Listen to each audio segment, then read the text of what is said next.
अब गुंजन चॉपर को थोड़ा ऊपर उठाती है और उस पर पूरी तरह कंट्रोल करके सही जगह पर चॉपर की लैंडिंग करा देती है। इससे ऑफिसर बहुत खुश थे। वो गुंजन से पूछते हैं कि जब तुम्हें फ्लाइंग इतनी अच्छी आती है तो तुम्हारे फ्लाइंग आवर्स इतने कम क्यों हैं? गुंजन कहती है अगर मैं कुछ बोलूंगी तो आप कहोगे एक्सक्यूज दे रही हूँ। ऑफिसर गुंजन की बात समझ जाते हैं और कहते हैं कल से तुम्हारी एक भी सॉर्टी कैंसिल नहीं होगी क्योंकि अब मैं खुद तुम्हारा कमांडिंग ऑफिसर बनूंगा। गुंजन बहुत खुश थी क्योंकि काफी समय के बाद उसे किसी ऑफिसर ने समझा और अच्छे से ट्रेनिंग दी। अब हर दिन ऑफिसर गुंजन को ट्रेनिंग पर ले जाते हैं और चॉपर को किस तरह उड़ाया जाता है और उसे संभाला जाता है ये सब गुंजन को सिखाते हैं। ऑफिसर गुंजन को बताते हैं कि अगर जगह चॉपर के लैंडिंग के लायक ना हो तो उसे किस तरह हवा में ही उड़ाए रख सकते हैं। गुंजन हर चीज बड़ी जल्दी से सीख रही थी और इस बार जब सबसे ज्यादा देर तक चॉपर उड़ाने वाले लोगों की लिस्ट बताई जाती है तो उसमें गुंजन का रैंक नंबर 1 था। गुंजन को यूं आगे बढ़ते देखकर कुछ लोगों का पेट पच नहीं रहा था, लेकिन अब गुंजन कॉन्फिडेंस के साथ आगे बढ़ रही थी और उसे जो चीज नहीं आती थी वो सब वो बड़े ऑफिसर से कहकर उनसे सीखती थी। लेकिन रास्ते में कुछ कांटे आने वाले थे जिनका सामना गुंजन को करना था। सीनियर ऑफिसर गुंजन की तुलना एक मर्द ऑफिसर की क्षमता के साथ कर रहे थे, जो कि एक सेंसलेस बात थी। पुरुषों में स्त्रियों की तुलना में शारीरिक क्षमता अधिक होती है। ये जानते हुए भी गुंजन को जानबूझकर पंजा लड़ाने के लिए मजबूर किया जाता है और लगातार गुंजन के हारने के बाद वो कहते हैं तुम कमजोर हो गुंजन, और डिफेंस में कमजोरों की जगह नहीं है। हमें जंग में आंसू बहाने वाले नहीं, खून बहाने वाले चाहिए। दुश्मन मासूम चेहरा और तुम्हारी बड़ी बड़ी आंखों में आंसू देखकर अपने इरादे नहीं बदलेगा, वहाँ लड़ना पड़ता है। हमारा काम है इस देश की रक्षा करना, न कि तुम्हें बराबरी का मौका देना। और अब से अगली बार कोई सवाल मन में आए तो ये सारी बातें याद कर लेना। सबके सामने ये सब फालतू बातें कही गई, लेकिन किसी ने भी कुछ नहीं कहा। गुंजन ने भी कभी नहीं सोचा था कि उसके साथ ये सब होगा। रात को गुंजन सोने की कोशिश कर रही थी, लेकिन पार्टी की आवाज की वजह से वो सो नहीं पा रही थी, जिससे गुस्से में गुंजन वहाँ जाती है और स्पीकर का वायर प्लग से निकाल देती है। ऑफिसर गुस्से में कहते हैं ये क्या कर रही हो गुंजन, पागल हो गई हो क्या? गुंजन गुस्से में स्पीकर टेबल पर रखती है।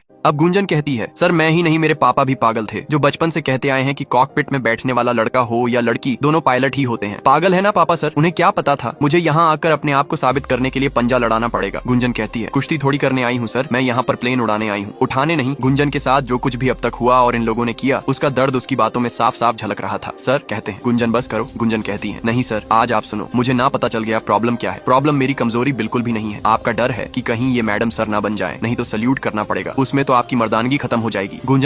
गुंजन कहती है आप लोगों को डर लगता है ना कि कहीं अगर मैं बड़ी ऑफिसर बन गई तो आप लोगों को सैल्यूट करना पड़ेगा, तो आपकी मर्दानगी का क्या होगा? आप लोगों की घटिया सोच और आपकी पार्टी आपको ही मुबारक हो। ये कहकर गुंजन एयरफोर्स छोड़कर चली जाती है, लेकिन उसके बाद से ही गुंजन खोई खोई घर में रहने लगती है। ना तो वो घर से बाहर निकलती है, ना तो किसी से मिलने जाती है। गुंजन बचपन से ही पायलट बनना चाहती थी, लेकिन जो ट्रेनिंग कैंप में उसके साथ हुआ उस वजह से घर वालों को उसकी बहुत चिंता हो रही थी। गुंजन की मम्मी उसे घर से बाहर घूमने के लिए कहती है, लेकिन ऐसा लग रहा था गुंजन जीना ही भूल गई। गुंजन की एक दोस्त की शादी थी, इसीलिए उसकी मम्मी जबरदस्ती उसे वहाँ पर लेकर जाती है ताकि उसे अच्छा लगे। गुंजन को देखकर उसकी दोस्त बहुत खुश हो जाती है। उसे लग रहा था गुंजन उसकी शादी के लिए छुट्टी लेकर आई है, लेकिन गुंजन के साथ जो हुआ वो अपने दोस्त को सब बता देती है। गुंजन की दोस्त कहती है मेरे साथ भी तो यही हुआ, गई थी मुंबई एक्टर बनने के लिए, लेकिन ऑडिशन दे देकर थक गई, लेकिन कुछ हुआ नहीं। कब तक अपने सपने के पीछे ऐसे ही भागती यार, इसलिए मैंने सब छोड़कर सोचा जिंदगी की नई शुरुआत करूं, शायद इसी में खुशी मिल जाए। अपने दोस्त की ये सब बातें सुनकर गुंजन सोच रही थी कि वो भी शादी करके सेटल हो जाए। गुंजन को एयरफोर्स से चिट्ठी आई थी कि उसे तुरंत वापस लौटना है। इस न्यूज से गुंजन के पापा बहुत खुश थे, लेकिन गुंजन कहती मैं सोच रही हूँ कि एयरफोर्स छोड़कर सेटल हो जाऊं। ये सुनकर गुंजन के पापा आश्चर्यचकित हो जाते हैं। गुंजन कहती है मेरी दोस्त शादी में बहुत खुश लग रही थी तो मैं सोच रही थी कि शादी कर लूं। गुंजन के पापा थोड़ा अलग जवाब देते हैं और कहते हैं हाँ बेटा शादी कर लेनी चाहिए, मेरा क्या है, कुर्ता पजामा तो रेडी है, जब तुम कहोगी मैं तो कन्यादान करने आ जाऊंगा। गुंजन ने एक्सपेक्ट नहीं किया था कि पापा ऐसा कहेंगे। गुंजन कहती है ये क्या बोल रहे हो आप? गुंजन के पापा कहते हैं जब तुम अपना करियर छोड़कर पराठे बनाना चाहती हो तो चलो बेटा हम पराठे बनाते हैं। अब गुंजन के पापा उसे सबक समझाने के लिए आलू निकालते हैं और कहते हैं ये रही बेटा आलू, उबालो इन्हें। गुंजन को कुछ समझ नहीं आ रहा था। गुंजन के पापा कहते हैं अच्छा तुम्हें थोड़ी आता होगा ना, चलो कोई नहीं। गुंजन के पापा उसे मसाला दिखाते हैं और कहते हैं ये क्या है बेटा? गुंजन कहती है ये सब क्या बोल रहे हो पापा? गुंजन के पापा समझाते हैं बेटा तू वही करने जा रही है जो दुनिया के लोग एक लड़की से एक्सपेक्ट करते हैं कि वो अपने सपनों को छोड़कर सेटल हो जाए। गुंजन के पापा कहते हैं मैं चाहता था तेरी माँ भी कुछ बने, लेकिन उसने वही किया जो उसने परिवार में सीखा, इसलिए मैंने तुझे कभी भी कोई ऐसी सीख नहीं दी जो तुझे आगे बढ़ने से रोक सके। गुंजन के पापा कहते हैं मैंने सोचा था कि मेरी बेटी आसमान में उड़ना चाहती है, लेकिन आज तू ही कह रही है कि मेरे पंख काट के शादी कर दो। गुंजन के पापा कहते हैं बेटा तेरी शादी का ख्याल सिर्फ तेरा ही नहीं, हम दोनों के सपनों की हार हो। अब दो चॉपर पाकिस्तानी सेना के बेस कैंप पता करने के लिए जाते हैं, जिसमें से एक चॉपर में गुंजन भी थी और जल्द ही उन्हें पाकिस्तान आर्मी के बेस कैंप दिख जाते हैं। गुंजन एयर बेस को उनकी लोकेशन इन्फॉर्म करने वाली थी, लेकिन तभी दूसरे चॉपर पर हमला हो जाता है और वो क्रैश होने लगता है। गुंजन बेस से कनेक्ट करती है और उन्हें सिचुएशन बताती है। सीनियर एयरफोर्स अधिकारी कहते हैं कि वहाँ पर बहुत खतरा है, इसलिए मजबूरी में गुंजन को वापस लौटना पड़ता है। पूरे देश में ये खबर फैल जाती है कि एयरफोर्स का एक चॉपर दुर्घटनाग्रस्त हो गया और उसके दोनों पायलट्स को पाकिस्तान ने बंदी बना लिया है, लेकिन जो दूसरा चॉपर था वो बच गया। उस चॉपर को एक महिला पायलट चला रही थी। उस बात को न्यूज चैनल में बैठे लोग गरम मसाला बना लेते हैं। उनका मानना था कि पाकिस्तान महिला पायलट को पकड़ लेती तो न जाने क्या करती, और हम नहीं चाहते कि कोई दुश्मन हमारे माँ बेटियों को टॉर्चर करे। क्या देश में मर्द कम पड़ गए थे? न्यूज के प्रेशर के चलते मजबूरी में सीनियर ऑफिसर गुंजन को ऊधमपुर एयरबेस वापस लौट जाने के लिए कहते हैं। गुंजन के भाई भी वहीं पर थे। वो उसे कहते हैं, देख गुंजन, मैं जानता हूँ तुझे बुरा लग रहा है, लेकिन उनके ऊपर प्रेशर है, तू समझ। गुंजन कहती है, मैं यहाँ पर अपनी काबिलियत की वजह से हूँ और मैं यहाँ रहूंगी या नहीं ये मेरी काबिलियत के बेस पर डिसाइड होना चाहिए। अब गुंजन के लिए ये लड़ाई सिर्फ दुश्मनों से नहीं बल्कि कुछ लोगों की सोच के साथ भी।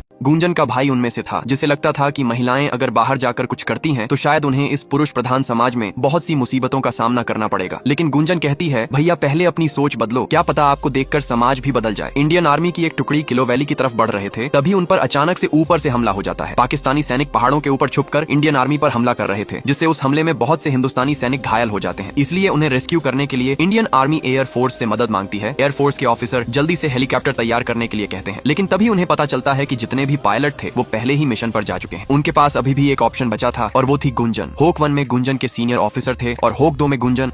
अपनी काबिलियत को साबित करने के लिए गुंजन के पास ये बहुत ही बढ़िया मौका था। जल्द ही उन्हें भारतीय सैनिक मिल जाते हैं। वैली क्लियर थी, उन्हें वहाँ पर कोई भी दुश्मन नहीं दिखता, इसलिए होक एक सैनिकों को रेस्क्यू करने के लिए जाता है और होक 2 यानी गुंजन ऊपर से दुश्मनों पर नजर रखती है। होक 1 जब जमीन पर लैंड करके सैनिकों को रेस्क्यू कर रहे थे, तभी गुंजन को पहाड़ों के ऊपर दुश्मन छुपे हुए दिखाई देते हैं। गुंजन होक 1 को इन्फॉर्म करती है, लेकिन सामने से कोई रिप्लाई नहीं आता है। एयरबेस से भी होक 1 को इन्फॉर्म किया जाता है, लेकिन ऐसा लग रहा था कि उन तक कोई सिग्नल ही नहीं पहुंच रहा। गुंजन बहुत कोशिश करती है उन्हें इन्फॉर्म करने की, लेकिन पाकिस्तानी सेना होक 1 पर लॉन्च पैड कर उसे डाउन कर देती है। गुंजन जल्दी से एयरबेस को सूचना देती है कि हॉक 1 डाउन हो चुका है। एयरबेस वाले गुंजन से वहाँ की सिचुएशन के बारे में पूछते हैं। गुंजन कहती है, मैं हॉक 1 के पिकअप के लिए तैयार हूँ सर, लेकिन एयरबेस वाले कहते हैं, गुंजन वहाँ बहुत खतरा है। गुंजन कहती, सर नीचे 3 ऑफिसर फंसे हुए हैं, मैं उन्हें बचा सकती हूँ। लेकिन एयरबेस वाले कहते हैं, गुंजन तुमसे नहीं होगा। ये शब्द सुनते ही गुंजन को वो सारे पल याद आने लगते हैं जब गुंजन को कमजोर कहा गया था कि वो इस फील्ड में कुछ नहीं कर सकती। गुंजन इस स्टेज में कोई फैसला नहीं कर पा रही थी। तभी उसे अपने पापा की बात याद आती है कि कोई भी प्रॉब्लम का सोल्यूशन बेटा पिंजरे में कैद होना नहीं बल्कि पिंजरा खोलकर उड़ जाना है। अपने पापा की कही इसी बात की वजह से गुंजन ने फैसला किया कि वो उन्हें बचाएगी। एयरबेस से बार बार उसे वापस लौटने के लिए कहा जा रहा था, लेकिन गुंजन कुछ नहीं कहती है और हेलीकॉप्टर को लेकर गुंजन दुश्मनों को पीछे से जाकर करके उन पर हमला कर देती। गुंजन के ऊपर से हमला करने के बाद जो पाकिस्तानी सेना भारतीय सेना को नुकसान पहुंचा रही थी वो कम हो जाता है और उस वजह से गुंजन चॉपर को लैंड कर पाती है। चारों तरफ गोलियां चल रही थी और गुंजन के जो सीनियर ऑफिसर थे वो चॉपर में फंसे हुए थे। गुंजन अपनी जान की परवाह किए बगैर उनकी जान बचाने के लिए युद्ध के बीच में भाग रही थी। गुंजन के सीनियर ऑफिसर सीट में फंसे हुए थे और चॉपर में चारों तरफ आग लगी हुई थी। गुंजन जल्दी से सीट बेल्ट काटने लगती है। चारों तरफ गोलियां चल रही थी, लेकिन गुंजन डरती नहीं है और उन्हें जल्दी से चॉपर से बाहर निकालकर सुरक्षित वहां से ले जाने लगती है। लेकिन तभी दुश्मन उनके चॉपर को लॉक करके लॉन्च पैड से रॉकेट फायर कर देता है, लेकिन गुंजन अपनी हिम्मत और साहस से सबको बचाकर एयरबेस पहुंचा देती है। सीनियर ऑफिसर गुंजन की आंखों में देख रहे थे और ऐसा लग रहा था शायद अब उन्हें अपने किए व्यवहार पर शर्मिंदगी महसूस हुई हो। अब वो गुंजन को अपने पास बुलाते हैं और फिर से पंजा लड़ाते हैं और अपने आप को हराकर गुंजन को जीताते हैं और उसे शुक्रिया कहते हैं। सभी लोग गुंजन के साहस की वजह से तालियां बजा रहे थे क्योंकि उसने 3 लोगों की जान बचाई थी। गुंजन ने अपने सीनियर ऑफिसर के साथ बाकी 2 और घायल आर्मी ऑफिसर को युद्ध के मैदान से बचाकर उन्हें सही सलामत एयरबेस पहुंचा दिया था, जिस वजह से सभी लोग उसके सम्मान में तालियां बजा रहे थे। वो सभी ऑफिसर गुंजन को कंग्रेचुलेट कर रहे थे, जो कि एक टाइम पर उसके साथ ट्रेनिंग नहीं करना चाहते थे क्योंकि ये उनके लिए भी फर्स्ट टाइम था जब उन्हें किसी लड़की के साथ ट्रेनिंग करनी थी, जिसकी वजह से उन्हें अपनी सारी आदतें बदलनी पड़ी एंड शायद उन्हें कोई आइडिया नहीं था कि लड़कियों को कैसे ट्रीट किया जाता है। गुंजन के लिए यह एक भावुक पल था जब सब उसके सम्मान में तालियां बजा रहे थे। अब गुंजन के भाई भी भावुक होकर कहते हैं, मैंने कहा था ना मैं तुझे बार बार बचाने नहीं आऊंगा, लेकिन अब लगता है तू मुझे बचाने बार बार आएगी। गुंजन अपने भाई से ये सुनकर भावुक हो जाती है और उनके गले लग जाती है। गुंजन ने अपने सपने को पाने के लिए हमेशा कड़ी मेहनत की थी और आज उसने अपना मुकाम हासिल कर लिया। ये फिल्म असली गुंजन सक्सेना के जीवन से प्रेरित थी, जिन्होंने कारगिल युद्ध के दौरान 40 से भी अधिक मिशन में अपना योगदान दिया था। उन्होंने पूरे युद्ध के दौरान पाकिस्तानी सेना की लोकेशन पता की और चॉपर से सैनिकों को रेस्क्यू भी किया। मैंने इस मूवी को कैसे एक्सप्लेन किया है प्लीज मुझे कमेंट करके बताइए and thank you for your love and support.